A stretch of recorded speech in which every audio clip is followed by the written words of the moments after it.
रस, ये हिंदी में एक छोटा सा टॉपिक है रस।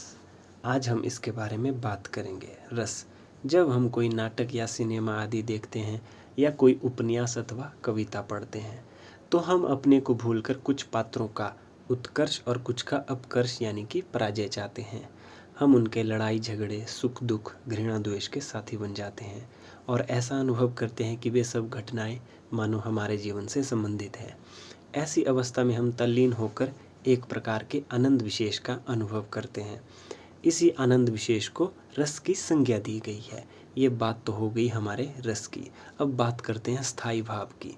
स्थायी भाव, जो भाव हमारे हृदय में बीज रूप से छिपे होते हैं परंतु किसी व्यक्ति, स्थान या समय को देखकर प्रकट हो जाते हैं, उन्हें हम स्थायी भाव कहते हैं। अब बात आती है कि ये रस और स्थायी भाव हम क्यों पढ़ रहे हैं। ये इसीलिए पढ़ रहे हैं क्योंकि ये कम्पिटिटिव एग्ज़ाम में पूछे जाते हैं। स्थायी भाव पूछा जाता है और हमें रस के बारे में बताना होता है कि इस स्थायी भाव का कौन सा रस है।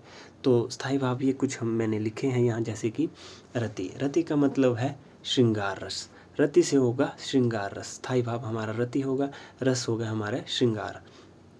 तो वैसे ही शोक से होता है हमारा करुण रस, उत्साह से हमारा वीर रस, जुगुप्सा यानी कि घृणा से होता है विभत्स रस, वैराग्य से होगा हमारा शांत रस, हास्य से होगा हमारा हास्य रस, क्रोध से हमारा होता है रौद्र रस, भय से हमारा भयानक रस, विस्मय से हमारा अद्भुत रस और वित्सल से हमारा वात्सल्य रस। ये हमारे कुछ स्थायी भाव थे और जिसके रस भी थे जो हमने पढ़े।